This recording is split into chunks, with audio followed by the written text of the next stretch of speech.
because I'm dealing with one. I'm actually dealing with two here in Virginia. I believe one will be removed. Can I like your feature for But even with a protective order and a restraining order, there still has to be somewhere in that order that they have visitation. And if they're not getting visitation, that can be an automatic transfer of custody. Especially I here had in told them Virginia. that I thought that they could go right into court and say, look, this is court order visitation and the other parent is not abiding to it. I thought it was like contempt of court or something, but I didn't know. I told them I didn't know. But Well, you have to file a motion to show cause, right? They literally have to file a motion to show cause, and then the other side has to say why they won't let the child. Let me tell you, I had a judge tell me, no, this is no lie. He said, ma'am, if you do not have that child at scheduled visitations, I will put your ass in jail. That's exactly what he told me. But I think also what they told me is that they're like literally going to court for, CPS and trying to do anything about their case. And it's almost like as if, like I said, they have their rights still, I think, but then they almost make it seem like your case is closed and we can't help you with anything. Okay. So we need to find out a couple things. If their case is truly closed and CPS is showing up at their hearings, they can ask for CPS to be removed from the courtroom. The case is closed.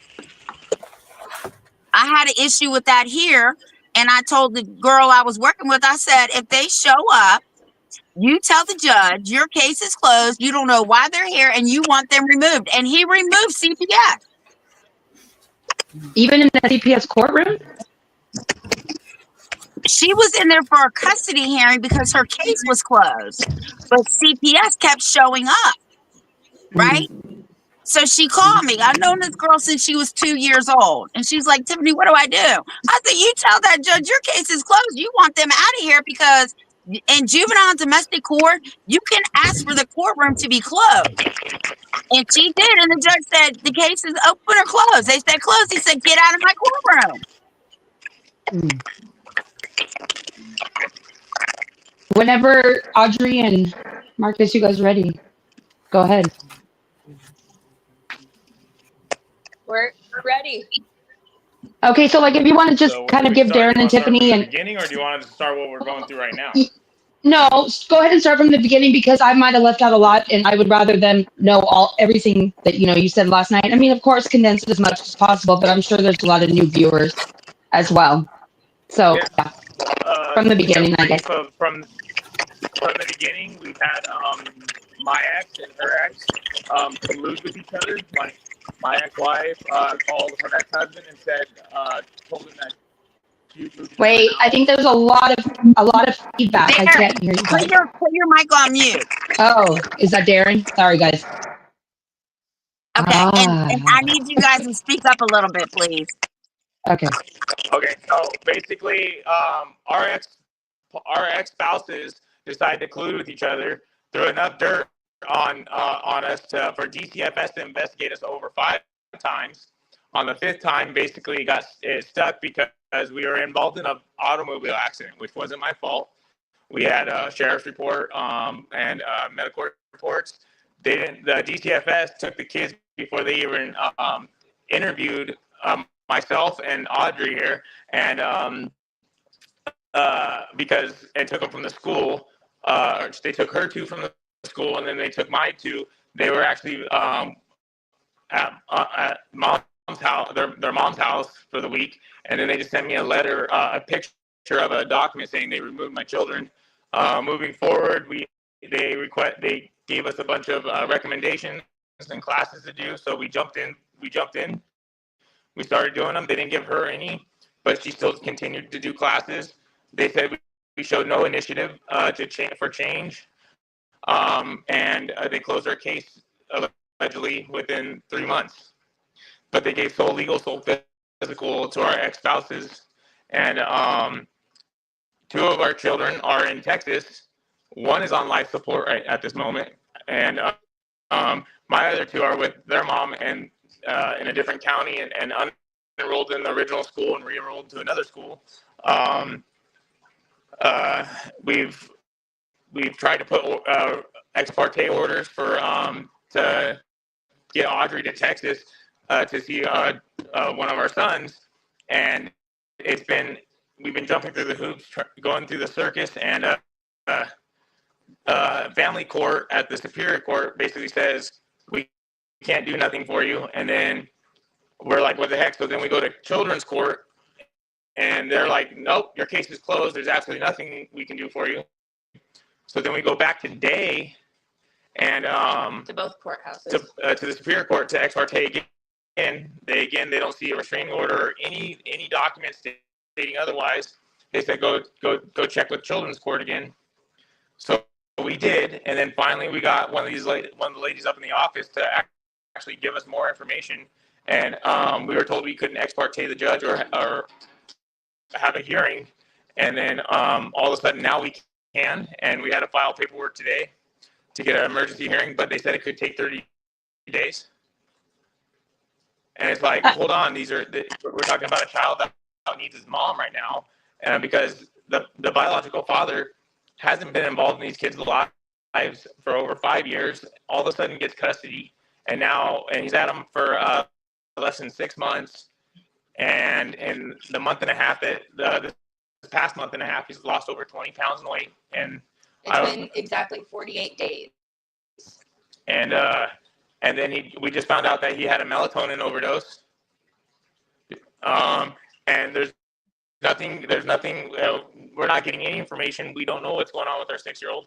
And the hospital won't give Audrey anything, but they just approved me on the medical app because I'm their legal guardian. And I don't even know how to explain this in the details that I need to explain this. It's absurd. It's unnerving. I feel like if they have visitation, they should be able to go to the hospital and visit with that child, but the hospital's not letting them go forward. So when it comes to my visitation with my boys, I only get a 30-minute phone call once a month. That's it. I don't get in person or anything. So that kind of makes it difficult in that aspect. But there's also a restraining order that my ex-husband has against me that children's court approved.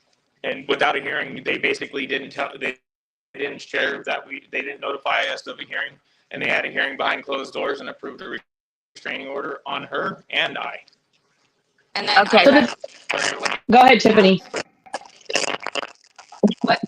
So you got a couple of things going on here.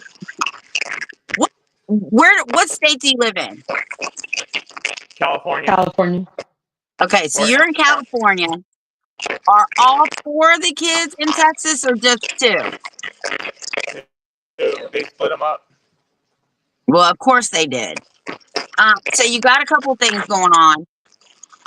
First of all, I don't like ex partes because they're a violation of the 14th Amendment, which is the due process clause. I would call the courthouse every day on my emergency petition. You also have, if you can prove that your 2 exes conspired against you, you have a deprivation of rights with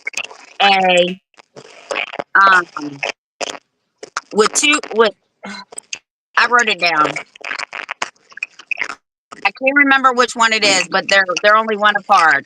42 USC 242 and 241. Conspiracy against your rights. That's what it is. So we have called the Texas, and we've gotten all the way up to state officials, state representatives for human health and rights resources, and we have one in California that's investigating our thing. Our basically we send them all our documents. In Texas, they don't really care. They're like, who keeps jurisdiction in that matter, Tiffany? Well, right now, California technically has jurisdiction. California keeps jurisdiction until they move. once they move, those orders, unless they're registered in a different state, are void. And I know this because I Well, they took never, me and they my never. husband went to court, and the mom had moved out of West Virginia. Dad moved out of West Virginia. She never registered her custody papers within the 30-day period. The judge holds it up and goes, this right here, this is nothing. It's void. You both moved. So wherever the child lives is the mother's state, is exactly what he said. Now, your visitation, was that given to you from CPS court or from family court? Uh-oh. Uh-oh. Hopefully they'll join back in. Do you guys hear all that background noise? Yeah. Like someone's wrinkling a piece of paper like in the background. Yeah. I think it might be their sound. Well, hopefully they come back in. Isn't that crazy though, their story in a way? Oh, you should you should hear the I ones was on the that one last night. Here. I watched hers last night with the two girls. I can't believe the one with all those documents that literally shows the facts, like right on paper. And yet, Yep. Yeah. Recently, they had a melatonin overdose. Yes, their son, the 6-year-old. Is that why he's in the hospital? And he lost 48 pounds within, or no, he lost, yeah, whatever. Over 20 pounds. Oh, we can hear you so much better. In less than a month and a half. And then it's our 10-year-old, and he's on a severe spectrum. He's autistic. He's not able to express himself like others, but we've actually taken the time to where sometimes it may take 20 minutes, sometimes it may take 5 hours to get the answer, but you articulate it in the right way, he will give you an exact answer. And he's got a very special ability. The kid's smart. I mean, he saw my truck that got keyed before I did, and he pointed it out to me, and I was like, wow. And or like we were in Bass Pro Shop in a sense, and I set my phone down on the counter, and I walked away with the kids, and then next thing you know, he's like, hey, your phone's over there, and I'm like, where? And it was in one of the display cases. And it was in a worker's hand, and he pointed it out. Wow. See, but a lot of people think of autism as like a disability, meaning like something that is altering them in some kind of way. But honestly, I look at autistic kids in the fact that, like you're explaining, they're just so much more gifted in just things that aren't like the norm in a way, like usually a lot of like artistic type of things. But never do I look at autistic kids as like being less of anything. If anything, I feel like they have an advantage in a lot of different things that normal functioning people just don't have. Like you said, they're very like meticulous in noticing things, or paying attention to a lot of things that other people are just too out on the open and not. But again, the sad part is that he can't relay things to you guys. So well, he can. It's just he can't relate it to other people because they don't know how to talk to him. Well, yeah, they're not. I see. And they don't care. They don't care to take the time to do it. Like, each kid has their individual parenting. I mean, you can't teach one kid as the other kid is. They all individual. You have to coach them to their needs. Well, and then when they get put in this traumatic situation of being taken from their homes and everything that they know and being placed into a foreign place with, even if it is the other parent, still, you said the father hadn't been around for what, the last 5 years or something? Yeah, so like, the autistic, the 10-year-old, he even said on a phone call with mom, why did these people take me from you and put me with this man? Oh, he doesn't even consider him his father. And when he talks like that, that's the normal Joseph non-autistic side of him. Oh shoot. Sorry, yeah. That's the non-autistic side of him. And because we get brief moments where it's the autism is gone, and he's actually like he's calm, cool, collective, and he's wanting to know and get answers and questions where he's thinking straight to the point, not backwards to the point. And it's like, man, he is in distress. Did they ever say they were going to liberalize your visitation, or was that just like set in stone? Like you're only going to be able to talk to your kids over Zoom for the rest of their life? So I don't even get videos with them. It's literally just a 30-minute phone call, and they're 10 and 6. And So if they want to call you, they can't even call you? nope. Oh You're not my allowed. God.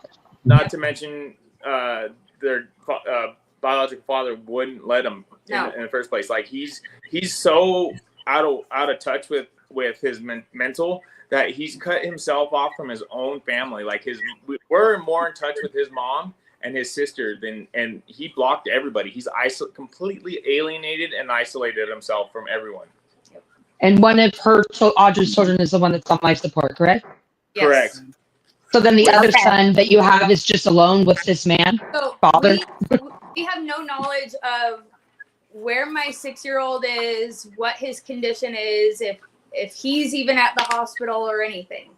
We have no clue. Nobody will give us any information. We've called all the police departments and military police because he got dishonorable discharge that we could. They won't give us anything. The PDs, they say, oh, we talked to him.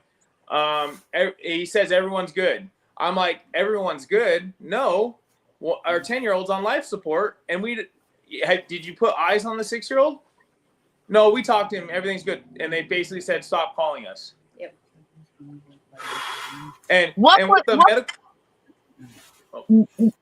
was the original allegation? That's what I want to know. The original allegation is I am abusive. I have substance abuse. I am a felon. I'm a felon in possession of firearms. I'm in multiple gangs,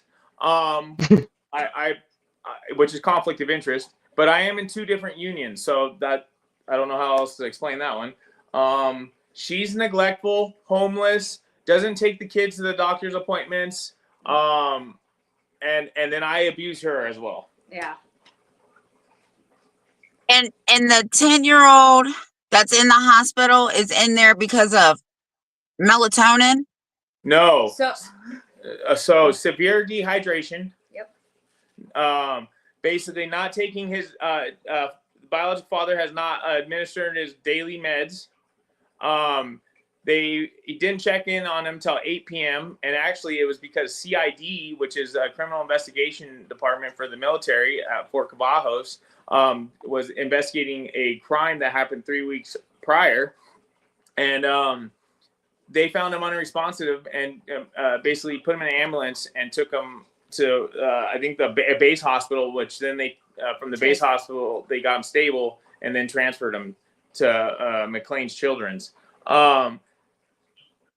Now, they also, Dad states that he has they found a empty bottle of melatonin next to him. Why did he have access to that? Beyond me. Dad also says that he was drinking his own urine and eating out of the trash and eating his feces. Now, that sounds like fight or flight. He's starving. Because 20 pounds on all of us, we'd be looking at ourselves in the mirror going, dang, we look good. On 20 pounds on a 10-year-old, that's a lot. That's an absurd amount of weight. That's 20 pounds in 48 days. That's crazy. That's torture. Is this where the other kids are too? The other son is there too. The 6-year. They're not. Nobody else is at this house, right? They're not. Yeah. Well, they got kicked off the military base because he got dishonorable discharged, and nobody knows. So we don't have an address because originally he kept it confidential. So Why are these children still under his care? Exactly. And they've only been in I don't mean to use this word possession, but they've only been in his care or possession for less than 6 months. And all of this has happened. And Yes. all of this has happened. And honestly, before all this, with the way they sustained our allegations was we were involved in a car accident on the 10th. I dropped her off at the airport. I took the kids to La Brea to go look at a truck because she got in that car, totaled her car a few weeks beforehand. Not my fault. No, and I ended up getting an accident. So all of us had seatbelt rash. We had a sheriff come out and do an investigative report. 100% not my fault. Other parties, and we even went. She went to Texas to because her ex basically filed a restraining order on her and I against the kids and was trying to take her rights away and give it to his new wife. Well, the judge basically dismissed it and said, we don't have jurisdiction. The kids live in California. That's where the proof would be and the evidence would lie. So go fight it. Well, him and his new wife got a contempt of court, were put in handcuffs. And then I don't know if they're arrested or what, but they basically, between the 12th and the 14th, they called DCFS again under the same allegations. And on the 16th, we took the kids to school for their first day of school. Both of us went together to each kid school. There's 4 different schools, and let them know, hey, we were involved in an auto accident. Also, there's 4 boys in our house. I coach youth wrestling. 3 of them wrestle. And I said, that's a combative sport. And plus through my training and my schooling for wrestling, we have to let the schools know, don't be alarmed if they come home with a fat lip or a busted eye because of competition. It's a combative sport. And we even put a document in all their files saying if any outside agency is to come talk to our kids, we want to be present or their legal representation. Well, that Is basically that all it said? No, nope. Mm-mm. That backfired on us. They used that against us in court. Well, let me tell you something. I have one, and I hand delivered it to the school. And Yeah, I told them, wait a minute. Sorry. I said, you contract with CPS. I am an advocate against CPS. If anybody talks to my grandson without me being present, I don't care who it is, from the principal to the janitor, outside of education, in big bold letters, it says, I will sue you under 42 USC 1983 because you have broken this contract between me and you. What's the contract code again? 42 USC 1983. Okay. We didn't have that code, but basically we put that on notice, and yeah, they didn't care. They took the 2 children from school when she went to pick up the youngest. They had him held in the office, and then a police officer showed up and threatened her with arrest. Okay, so let me ask you something. Did they have a removal order, or did they just take them from school? I don't know. I wasn't there. You never got a document? Did you? I want to. I think it was a removal. And then my 2 kids, they didn't. They sent me a picture of a removal order, not even a formal document. But what I'm saying is, well, I know they eventually got one. Did they have one the day they took the kids out of school? Yes, once DCFS showed up at the school, she had a document in her hand.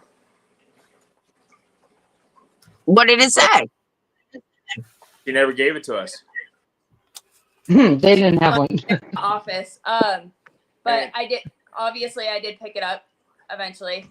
But it was saying that the children were being removed out of my care because of allegations that were made. And we never had our home investigated or anything. We didn't, the caseworker that showed up didn't want to do a home interview or anything because we have a surveillance system. Yep. But we didn't answer our door anyways, but they didn't want to be recorded. And I was like, we were outside. I was outside working on my vehicle when she showed up. And then she asked for Audrey, and I was like, hold on 1 second, let me go get her. So Audrey came out the front door. I was in the garage working because I do mechanic work. And she said, you're not going to let me in the house. And mind you, she was 45 minutes to this alleged appointment that she set. And she had no identification on her, no badge, no nothing. Didn't even give us her name or what, her affiliation. And she just says, you're not going to let me in the house? And we're like, what? Like, now that put us on guard because I protect my children. Yep. And then she goes, I'm going to see inside that house. And we're like, I was like, can I get a supervisor? Because isn't there like a formal introduction? because I don't even know who you actually. Hold on, I called her a hun, which I didn't mean that with disrespect. I was like, hun, we don't even know who you are. And she's all, first off, I would show you the same respect and call you by your name as I would expect the same respect. I said, that okay, but I don't even know who you are. And she goes, well, you got my card, didn't you? And I said, I have a picture on my phone with a name on it that has a business card. And she goes, I was like, but that doesn't tell me who you are. There's no photo ID. I can't just go off of her freaking card. And she's like, well, we're going to sign you up for a drug test. And I said, what's with all the extremes? I said, you're jumping from one extreme to the other. First, you're trying to barge into my house. Now you want us to do drug tests, which I was like, are you asking or is it an order? And then she goes, so you're not going to do a drug test? I said, never. I never said I wouldn't do a drug test. I said, are you asking or is it a court order? And she goes, well, now you need to take the kids to the forensic doctor. I said, hold on. We've already jumped through these hoops 4 other times. I said, what are the allegations? And she's like, so you're not going to go to the doctor's office? I said, hold on. I said, can we get a supervisor? She's like, you're not going to get one. I think we asked for a supervisor between 3 and 5 times. And so mind you, this is all on camera. We have it all recorded. Well, first of all, I applaud you for calling her hun, because the words that came out of my mouth would not have been that. You can believe that. Believe me, I bit my tongue, but like it was, I don't know. Like I've been leaning on a car, trying to wrench on a car, and she's saying I'm aggressive, and she got in a boxing stance. Yeah. Oh, she did. She got in a boxing stance. You want to square up. Okay. You have that on video? You have it on video? Yeah. Oh, wow. Yep. So you need to come on Tiff and the Punisher with that video, because seriously. He asked Audrey to go to her car, and Audrey was like, I would like to stay on my property. And she goes, well, I don't want to be recorded. It's a 2 consent state. And I was like, hold on. If you're in your official capacity and you're a public servant, then it's not a 2 consent state, for one. For two, when you pass the threshold of my property line, you automatically consented. And I said, plus, if you want to say 2 consent state, I consent, she consent. There you go. And then she didn't like that. She literally stormed off and she slammed a packet of paper on the car that I was working on. I'm like, I said, wow, lady, you're pretty rude. And oh my God. And yeah, I mean, that might not have been verbatim for the most part, but it's pretty accurate, pretty close. Well, I will tell you this. I wish somebody would square up with me on my front yard, because all everybody's going to see is ass and elbows. I'm telling you now. So I like it. I try not to be like physical, just because I do have a history of competition. I wrestled for over 13 years and coached, and I've had it used against me before, so I try not to get combative if I don't have to, but I try to kill people with But you were on your property, minding your business. They brought that to your front door. I love when they bring it to my front door, but they don't like it when they get to my front door. You can believe that. Don't forget to tell them that you were a part of the system as a child too. Well, you were talking. I was a part of the system multiple times. So the crazy thing is like when I was very young, I was taken from my home, and then I was replaced back, and then when I was 12, I was taken. I lived in Utah at the time, and I was taken, and I ran away and waited till my grandparents came and picked me up. And then, but I don't. The thing is, they don't have that one registered. But I know I slept in a park for 3 days. Because see, they took their kids on like the 5th allegation. They came out 4 times on false allegations that they found unfounded. But he feels like in the meantime, they were using that time to see that obviously now he was a child himself in the system, and then they like to run with that and keep it. Yeah, a paper trail. I already had my guard up. I've already had my guard up because of previous, from when I was a child, and then, I mean, the 3rd or 4th one, I was surrounded by cops at gunpoint. Yep. Going, what the hell? I was getting ready for work, and next thing you know, there's like 5 police cars, 2 per car, and everybody has their guns drawn on me. And I'm like, whoa, what the hell? And they're like, we got a call for a gunshot wound and a laceration. I was like, what the fuck? Oops, sorry. My apologies. Sorry. I was like, and she comes out. I was like, gunshot wound, laceration. I was like, where's the boys? Because like I like just got home and I was loading for the next day, and we have Nerf guns. Okay, we have we have Nerf guns. So we have wars. We play tactics for fun, you know. Since that one though, we have gotten rid of our Nerf guns because we're trying to avoid. Yeah, but it was a bruise that you could barely see the size of a Nerf gun dart, and the laceration was a cracked knuckle from dried skin. Since Who you're called that in? I don't know. well, hold on. I'm getting ready to tell you how to find out. You need to go to your circuit court and wherever you live, whatever counties, whatever, go to circuit court and tell them you want those complaints unsealed because they're sealed. And unless you petition the courts to unseal them, you will never know. Once you find out who called, you can sue them for deprivation of character because that's what they're doing. They're assassinating your characters. Oh yeah, and they basically they used a 10-year-old case that I caught when I was in my 20s, and that I had expunged and my rights restored, and they're still using it to this day against me. And it had nothing to do with a child. A guy pulled a knife on me at a Chase Bank, and I defended myself. I hit him 5 times and dropped him on his head. Now, did I do some things wrong? Yeah, I probably did. I patted him down, grabbed his cell phone, and broke it and threw it on him. So they gave me kidnapping, robbery, and then assault. Oh my gosh! Yeah. So and I drove away, and that was, you know, I did some time for that. I served my purpose, but that was in 2014. In 2017, I fought for it to get reduced, dismissed, and stricken, and then expunged. And you were successful. I was successful. So why should CPS even be allowed to know that information? My point. Exactly. Well, I don't know if you want to know this one, but CPS is basically had sheriffs raid my house pretty recently. Yep. And what was the reasoning behind that one? Because they were looking for firearms. Oh yeah. And they were looking. It basically, my ex-wife said I have straw women that buy me firearms. And you have what? Wait, whoa.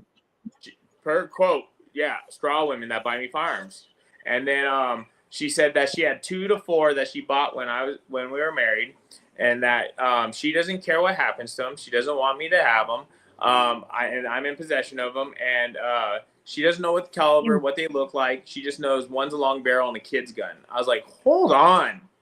Kids don't have guns, for one. That would be, I don't know what, I mean, that wouldn't be proper. Contradicts itself. Like, how could a kid have a gun? Like, kid's gun? Like. So wait a minute. So do you know for sure that she filed that report? Oh, yeah. It says her name on it, yeah. So can't you do the same thing? That's a crime. Yeah. You cannot file a false report to the police. That is a crime. Well, I don't have those firearms. They never found them. They just don't have guns. But you're missing the point. I don't care if you had them or not. She filed a false police report stating you had guns. They kicked your door in. Oh no, they did more than that. They took my Ford F-450 with the mechanic's bed, service body, with $200,000 worth of tools. They took her a GMC Yukon Denali XL. They took my Harley. They took my 2-car trailer, single car trailer. Wait, what did they take them all for? I don't know. They took my kids' dirt bikes. They took money. They took. Oh yeah. I mean, we're still looking at that. And they didn't write. Wait. Did you get a receipt for all that from the police department? Nope. And we went to go get them at impound, and they auctioned them off. You need to sue these people. That's called a forfeiture. They pretty much said they didn't come and get it, so they forfeited it. Well, I did. I was in jail. They put my bail at $1 million. Jesus. Oh my And I had to wait to see a judge. And then finally, after the judge, after 2 weeks, they finally put it in their database that it was 100,000. Yeah. Okay, well, our show is coming close to an end. We have about 15 minutes, and I'm going to have you guys exchange contact information after the show. Like, I have your number, and then I can give you Tiffany and Darren so that you guys can obviously talk afterwards. But for the guests that are listening right now, maybe just kind of lead us to the exact, like, where you are now. I mean, I know you have visitation, but you don't. The mom's supposed to have a 30-minute phone call every month, but when maybe was the last time that happened? And I think I've asked this question already, but like, where are you supposed to go as far as like flipping this? Did anybody tell you anything? Like, okay, this is what you get, but can you ever go back to fight it? Like, I don't know if I've already asked you that. Hold on 1 second.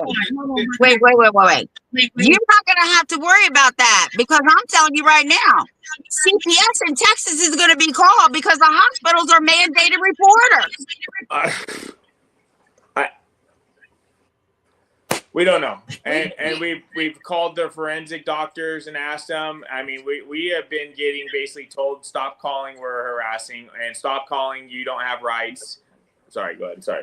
I do have a question though, because the children were removed from our household and put in his. Does Texas DCFS still contact us and let us know what's going on? It's still in jurisdiction, California, right? Look here. Yes. Listen, those kids right now are in Texas.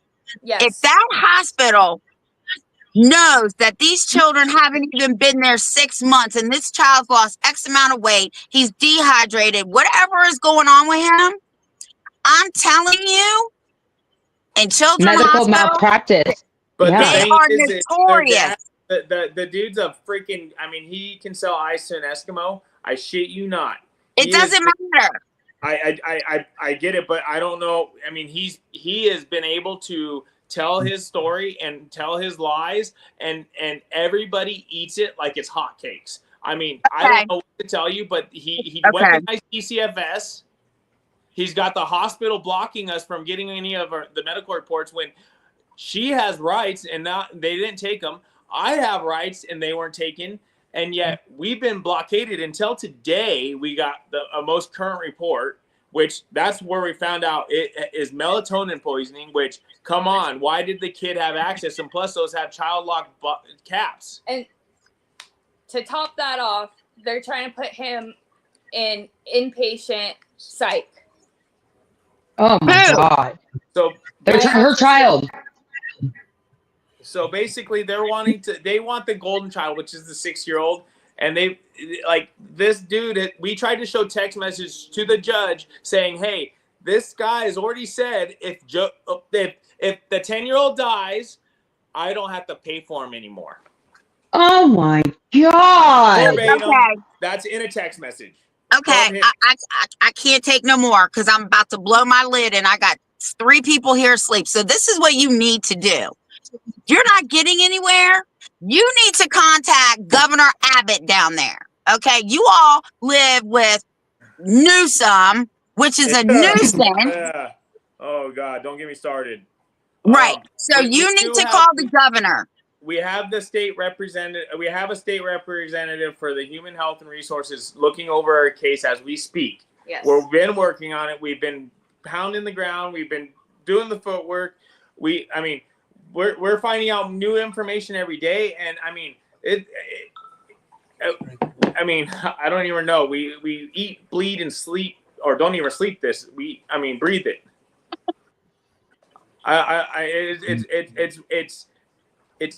It's consumed our entire life.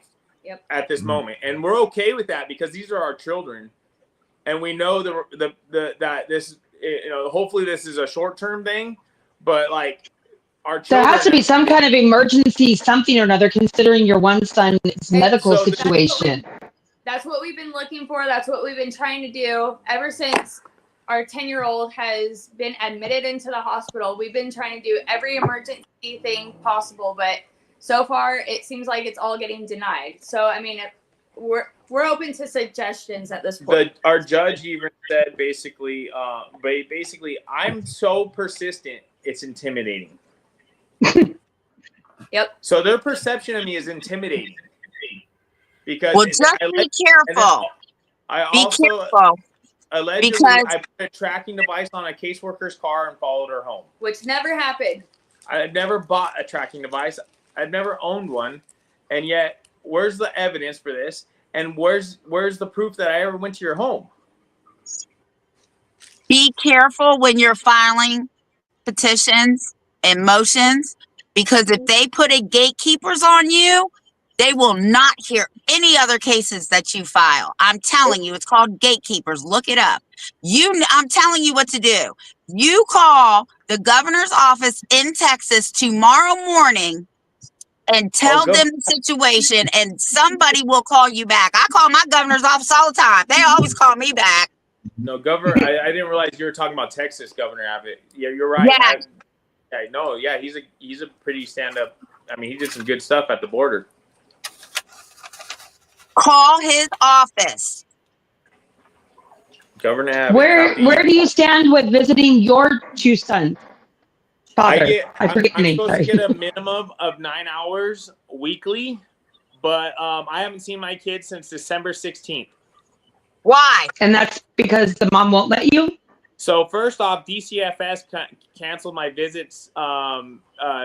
Basically, they said it's in limbo, and I didn't get my visits.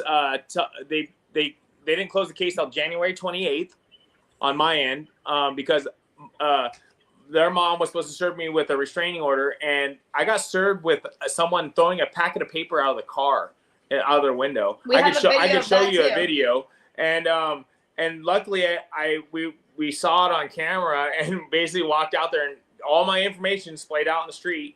And they counted it as a service, and you wouldn't believe me unless I had it on video, which I do. And so their mom has made them unavailable every week. So what do? I contact we're supposed to meet in Phelan, which is the halfway between our residents, and I call the station and put a report every week. And that's what he was told to do. So. Yep. Because you can't go down to court and act. You can't go down to court after this long now and say, "Look, I have." But the problem is that they raided my house on the 25th, and now I got really good mud on my. Basically, I'm fighting a criminal case now. And wait, what did they charge you with? Concealed weapon and a possession of concealed weapon.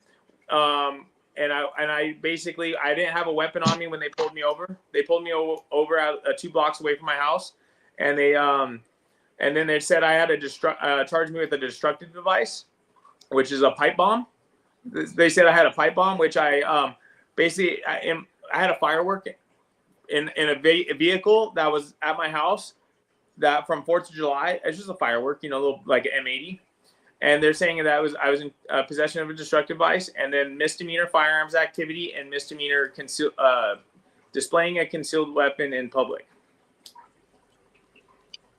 Oh my God! Originally they charged me with a 245 assault with a deadly weapon because they said I pulled a gun on someone on the 31st, a 245-10, and I was not even in the location and the time that they said that I did this incident.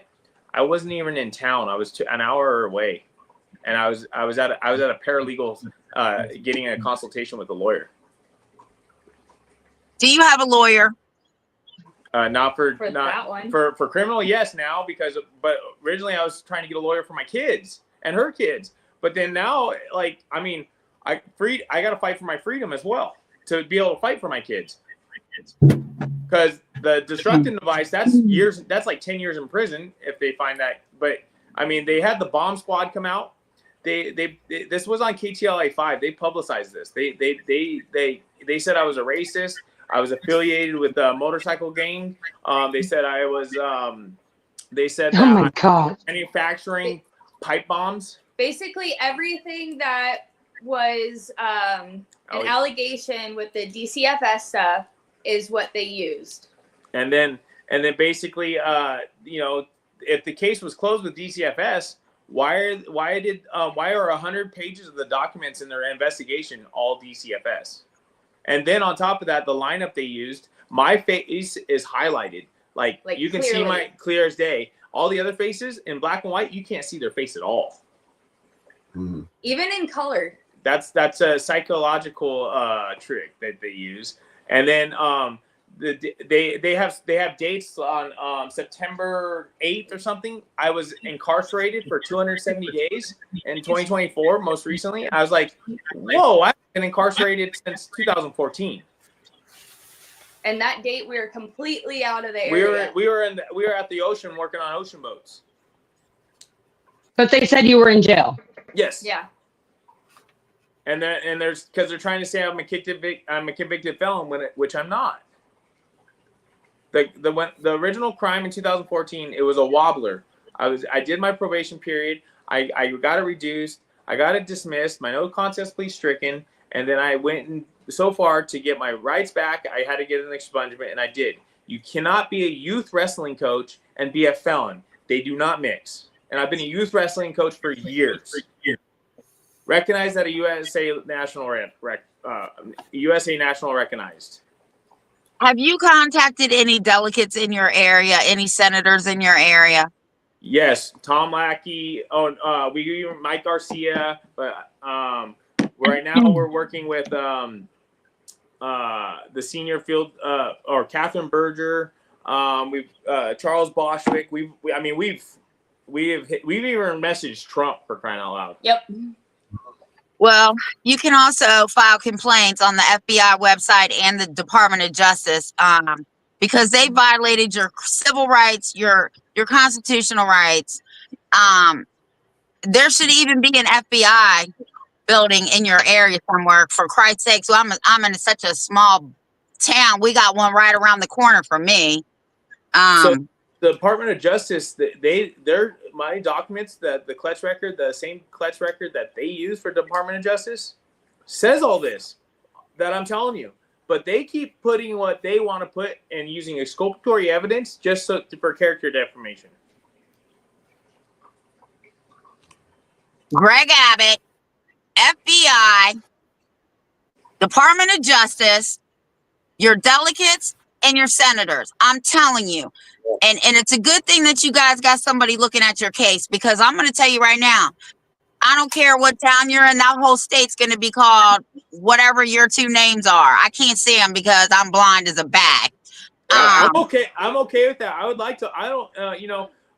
Vincent Davis. We had a consultation with him. He said, "Are you willing to stand at the Capitol Hill and with a picket?" I said, "You tell me how to jump. You tell me when to jump. I'll say how high." This is my legacy.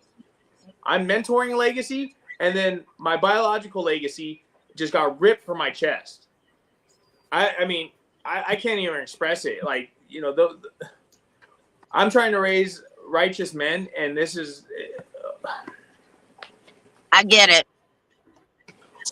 Mm-hmm. And I tell parents the same thing. You got to be willing to go to jail. You got to be willing to die on that hill for your kids. I'm willing to die on that hill for anybody's kids that I can save. One thing the courts took in a negative way is saying, I will do anything for my kids. Saying that statement right there, they took as you're going to do anything criminal-wise to get your kids. Yeah. Like their biological dad said I would sneak onto a military base and kidnap the children in the middle of the night. On a military base? Okay. Yeah, that's okay. He got dishonorably discharged, so he's no longer on the base. I had to laugh because I was like, I wouldn't sneak on. I have an ID for that base. I've been on that base before. Yep. I'm like, I didn't have. But he's no longer there because he got dishonorably discharged. Yeah, he got kicked out because he failed his drug test. He was under criminal investigation for adultery. Stealing weapons from the armory. But yet he's the one that has the kids. With a deadly weapon to another soldier. Yeah, and mind you, back in 2014, I think it was, he was arrested for domestic violence as well. But yet the kids didn't know it, right? Okay, so this is their plan though. You got to understand. Yeah. First of all, you're dealing with the devil. Okay, you got to understand The devil that. ain't nothing. This is worse than the devil. We have a couple minutes left, just so you guys know.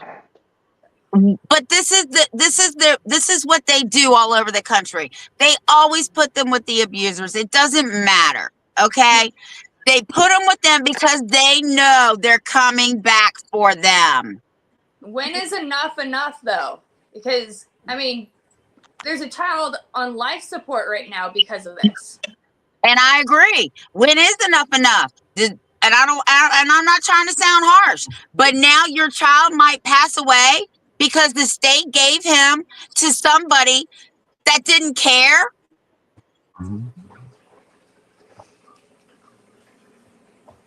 It's Just disgusting. know this. Just know this.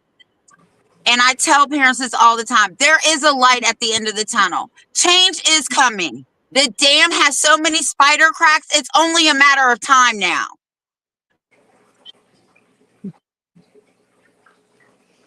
Well, I hate to end the show on such a down part of your story, but again, the reason why I wanted you two to come on is because, as you can see, Tiffany definitely has the passion for all of us parents that find it hard to fight through sometimes in these specific moments of having our kids removed from us. But I really feel like there's a lot of hope still for you, considering, number one, you haven't had your rights terminated. I mean, that should be enough in itself to do something somewhere. But again, you know, when the show ends, I'm going to text you Tiffany's number, and then maybe you guys can reach out to her as you go through the process of contacting these people that she recommended you contacting. And then also, I know you said you found out some information today when going to the courthouse. So if you want to maybe come on in a couple weeks again on the show and give an update, I'm sure all the listeners would love to follow along and see what happens, because again, we are all usually parents that have gone through a case or are going through a case, so we all kind of feel for each other, and the more support we can all show each other, the better. And I don't know, Tiffany or Darren, last words, and then end with Audrey and Marcus, isn't it? I don't know your name. Yes, Marcus. Okay, and then we'll end with maybe some last words you have. So Tiffany, you have anything else you'd like to say, last words? The only thing I want to tell you is just hang in there. We're giving up. I mean, I mean, they may have got this battle, but I'm ready for war.